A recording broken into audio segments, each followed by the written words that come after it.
Hello, everyone, and welcome to Happy Hour Headlines. I'm here with author Regent Jean Cabana, who recently wrote a new book titled The Perfect Life is Your Life, How We Create in the Moment, Thought by Thought, the Conditions and Events that Manifest in Our Lives.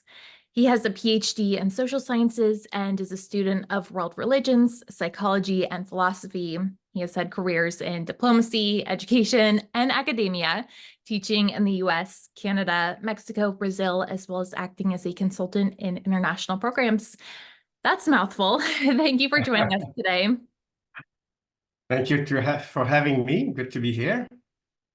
So the main reason you're here is we need to talk about your new book.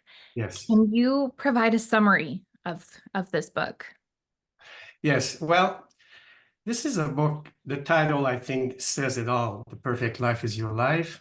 And what you will find in this book is a confirmation that your life is good.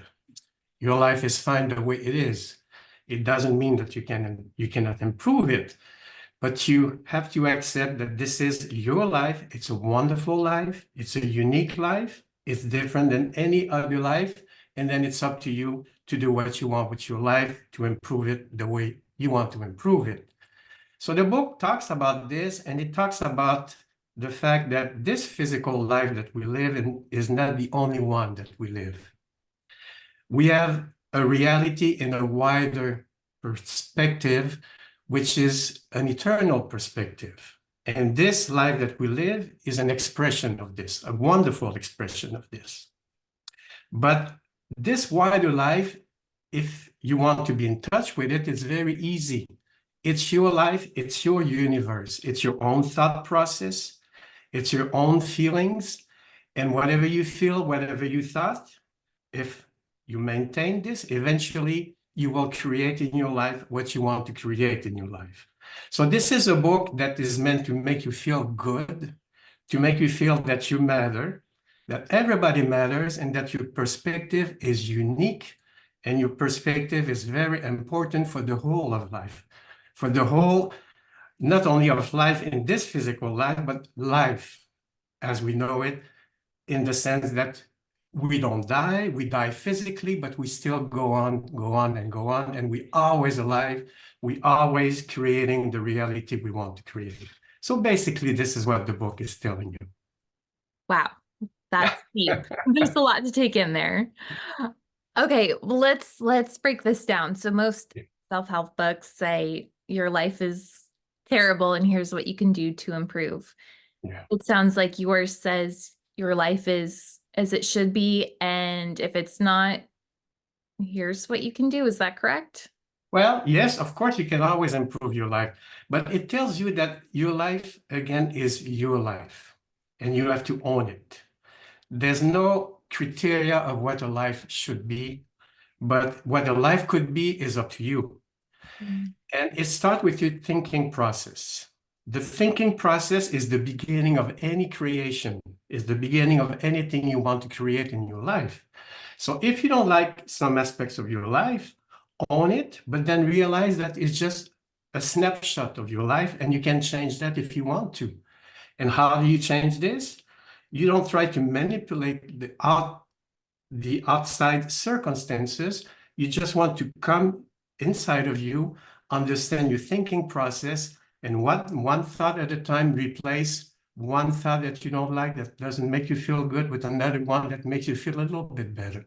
Then another one a little bit better, and a little bit better. It's incremental, but the power is there for any individual to improve their life if they want to. It starts with your own thinking process and the way you feel about your thoughts.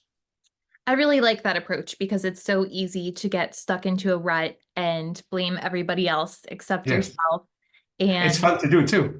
exactly. And so instead of just complaining, it sounds like we can take control. And if we want to make a change, you encourage people to change their mindset and follow some strategies to make their life better. Yes, Correct? and when people gives you the feedback that there's something you don't like, you have to understand that you are looking in a way at yourself through those people that are reflecting to you what is going on inside of you. Mm. So what's happening in your life, your relationship, with anything, with people, with your job, with your financial situation. It's all about the way you relate to this. It's a relationship, and they reflect to you how you feel about it. So once you understand this, you know that you have the power not to change the people around you, the circumstances around you, but the way you think about those things. And then real change is on its way. Where did you come to these conclusions? You seem very wise. You have mentors, books. How did you come up with this? Well, what I want to tell people is that you are your own mentor. There's no authority but you for your life. You are your own authority. It's wonderful to look outside of you to people, and I have lots of people I can tell you a long list that inspired me, my own personal experiences, my travels around the world, and so on and so on. But it always comes back to what I feel inside of me. This is the criteria. And every question you have in your life about anything in your life, the answers lie in your everyday experience. It's your life. How do we Everything get is in touch there. with that? You don't get that? Well, how do we get in touch with that? How do we get to that point where we can, do you have any strategies that people can follow to really evaluate? Like, is there a Yes. meditation technique, or what do you recommend? Well, I can, again, name you a lot of techniques, and people have written books, and there's all different philosophies, all different schools of thoughts. But and you can choose anyone you want. But my message is that you have the answers and you have the power to understand your life when you just feel grounded and when you just take time to breathe and understand that when you breathe in, you breathe out, you are alive in this moment. Focus on this moment. See what you like about it. If you like it, focus more there. If you don't like it, focus on something else. This is my message. It's not that all those schools of thought are not good. They're wonderful, but you are the own authority of your life. And there's nobody but you who knows your life better and understand what is good for you. So that's why I'm a little reluctant to give techniques, because you will find your own techniques. Some people like to meditate, other people like to walk in nature, in the forest, go by the ocean, and so on. And I do all those things. But you have to understand that all those things are part of you too. And you are the common denominator of everything that happens in your life. So many of us are just busily going throughout our days, though. We're on our Yeah. phones, computers, working, have children to take care of. So are you saying that we just need to slow down and really experience quiet in our lives? Would that help to get in touch with what we need to be doing? Well, it's wonderful to be busy. I love to be busy. I love to be in the flow. I love to be active, to do a lot of things.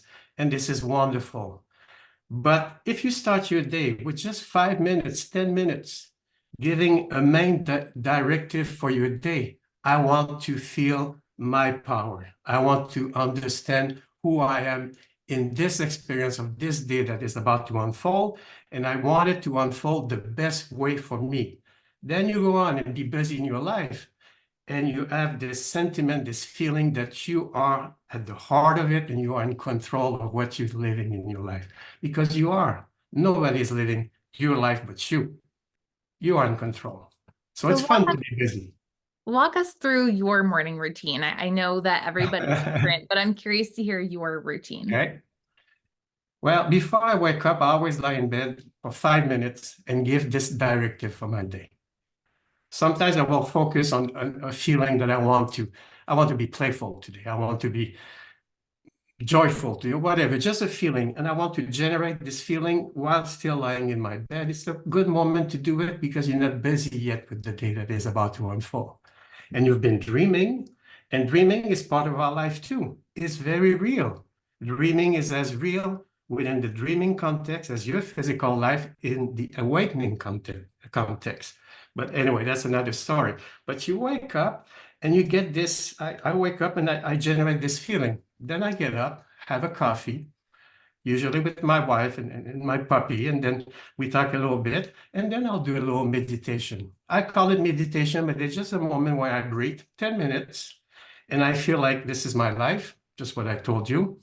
I feel good today. And if I don't feel good, I'll just try to let it go and focus on something that makes me feel good. And when I get this feeling, I feel grounded, then I go on for my day. That's how I begin. Then I do my workout, biking, whatever I do. I So live an active life. it sounds like perhaps for those of us, myself included, who wake up to a jolting alarm clock and see our Children. phones and wake up to blue light and stress and messages coming in from Yeah, clients who need something yesterday, yeah. that's probably not the ideal way to start the day, correct? Well, just take a couple of minutes. I like As that. I said, do it your own way. This is my way, but do it your own way. And just a couple of minutes, 2 minutes, 3 minutes, 5 minutes, if you can hold to this feeling for 5 minutes, but 2 minutes is good. And generate this feeling about what you want your life to be today. Today. How you want to live this day. You'll be surprised after that and go for your day and just keep that in the back of your mind. And every time you see something that reminds you of what you have done, that reinforce this, give yourself some credit. This time I'm in control of my day. And it will be hectic. There'll be a lot of things. You'll forget about it for a while, but then you can come back to this whenever you have a little something that reminds you, yes, this is what I wanted for my day, and you focus there. This is a technique. This is a technique that will really not only ground you, but give you back your power and not wait for somebody else or circumstances to happen to tell you that, yeah, you are powerful, because you know you are from the inside, and then you see it in the outside. Okay, so I challenge our viewers for the next week to start your morning. Give yourself 5 minutes when you wake up to just, Maximum. okay, a maximum of 5 minutes, could be 2 minutes, and just instead of checking your phone immediately or hopping out of bed, just take a couple There you go. minutes to think about how you want your day to go and what you would like to focus on. And of course, that probably won't happen. You might get a little off track. You Things. will. However, Yeah. that sounds like a really peaceful, good way to start the day, set a good intention. Yeah. Now, do you And have any recommendations? Do you think a nighttime routine is also important? well, nighttime it's good if you can go to bed with because you know at one point you'll fall asleep and it seems like your life disappears, right? Mhm. When you fall asleep, you say, what's going on? We can have another moment one time if you want to talk about dreams. I have a lot to say about this Oh, I would love wonderful to. world of dreams. We can do that another That's time. your I can next book. say a few things. Yeah, I talk about it in the day because we tend to separate so much our waking life from our dreaming life, but they are together. It's you in different contexts. And as I said, when you're dreaming, what's happening in the dreaming life is as real for your dreaming self as your waking life is real for your waking life. But it's always you in different roles. Like you're a mom, maybe you are a pet owner, maybe you're a professional, and you have all those different roles, and they don't exclude each other. They're part of who you are. Dreaming and waking life, they feed off each other. So when you dream and you go to sleep, if you can go with a clear mind, at least, not with the worries of the day, you will have a better experience in your dream life. When you wake up, you may not remember, of course, everything, because the dream context is much wider than the physical life. We experiment with different possibilities. It's a playing ground for what eventually, one of the functions of dreams, there's many more, what eventually will manifest in your physical life. You will choose something that you want. But when you wake up, what you remember is just a fragment. It's just a download of a little bit of what happened, but it's important because it feeds some of your experience in the daily life after that. We all remember dreams that seems real or even more real than events that we live in our life. Yes. And we dismiss them, but they are part of who we are. Yes, I think dreams can help you decipher things that are going on in your life. I Yeah. recently, I have a couple of friends who are getting separated and going through relationship issues. And I'm lucky enough I have a great relationship and I've never personally experienced something like that before. And I had a horrible dream 2 nights ago that I got separated from my husband. And it was the saddest dream ever. It was really devastating.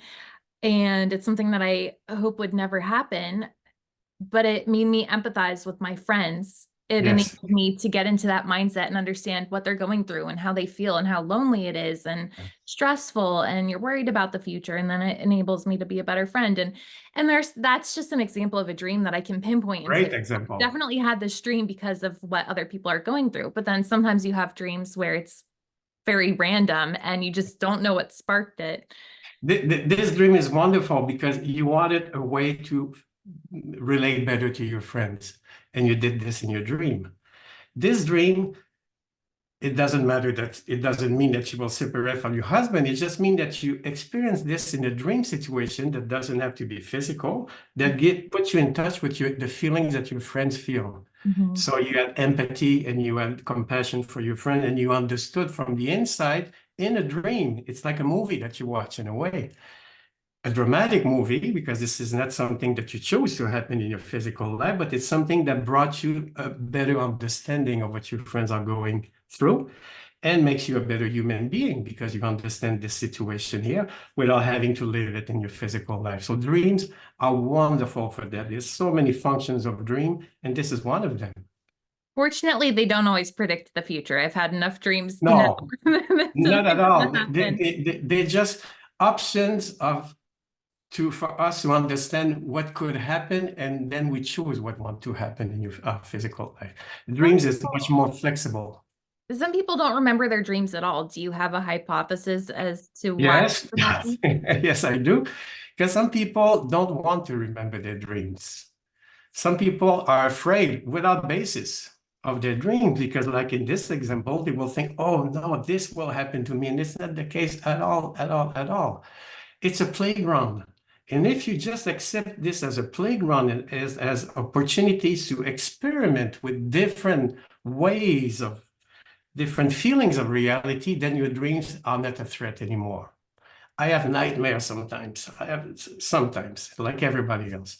And when you have a nightmare and you wake up in the middle, it's so real. But then you're so happy to wake up in your bed and realize it's not a nightmare. It's I a great have dreams when feeling. I fly sometimes, like a lot of people. And then when you have those dreams, you don't want to wake up. It's so wonderful. And then when you wake up, you say, wow, this was an incredible dream. And I'll tell my wife, and it's amazing. But of course, I'm not going to my balcony and try to fly. I understand that this is a reality in the dream world. But people are afraid of those situations sometimes, and they block for their own reasons, some of the remembrances of the dreams when they wake up. Well, But sometimes they'll come during the day. hopefully through reading your book, people can manifest their dream life and Yes, live that day to day if they can get absolutely. in touch with what they want and make that happen and change their mindset. And a dream life is not a perfect life. It's Mhm. the perfect life for you. This is the Yeah. title of the book. We don't want perfection. Perfection is a dead end because perfection means that there's nothing else to do. There's nothing else to improve. And of course, we're far from perfect. This is what makes us so wonderful as human beings. We have shortcomings, we have fears, we have reasons to believe sometimes we are not appropriate. But the flip side is that we know we can have all the opposite feelings of all of this. And this is what it is to be human. And then we can focus on feeling secure, feeling appropriate, feeling in control. And this is a question of focus. And this is why I'm telling in the book, and I'm telling you, we have the power to change everything we want, anything we want in our life, if we understand that it comes from us. The power is within us and not outside of us. To conclude this interview, I'm curious what you would tell someone who feels totally hopeless. Maybe they lost their Yeah. jobs, going through relationship problems, and they just feel like there's nothing they can do. What advice do you hope Yeah. that they get from the book? Well, first, I will say, look, this is such a human experience. Congratulations, you're a human being. I've had experiences like this. A lot of people have experiences like this. And the good news is that you will not stay there all the time. But you are there right now. I understand it's a difficult time. It feels like nothing is going right. It feels like you cannot do anything you want to do. So what I will tell this person first to understand that things will get better. And second, to focus on what is right in front of you, the daily life. Enjoy your coffee in the morning if you like coffee. Enjoy your walk. Enjoy time you spend with your spouse, your pet. Enjoy a movie you like to watch. Focus on what will bring some feelings of satisfaction to you. Because when you go through an experience like this, it feels out of control and you're not satisfied with anything. But there's always something that you can be satisfied with in your life, and focus on this a little bit.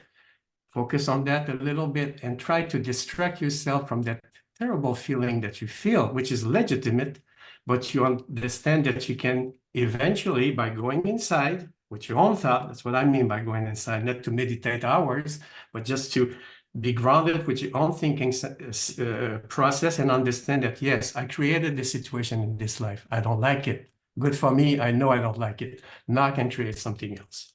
And you will. That's wonderful. Well, it sounds like your book will help a lot of people, whether they really are struggling or maybe they're not, but they just want a different perspective on life. So sounds like a great book. And then your next one has to be all about dreams, and we'll have you back on and we can further dive into that. Yes, yes, I would love to have time to talk more about dreams. You seem to be in touch with your own dreams, and that's wonderful. Well, this was a wonderful conversation. I think our viewers can take a lot out of it. And I challenge everyone, like I said before, tomorrow morning for the next week, I want everybody to take just a couple minutes. Doesn't have to be a lot of time, to just get in touch with yourself and set an intention for the day. Okay. It's been a pleasure. Take care. Same pleasure, Allison.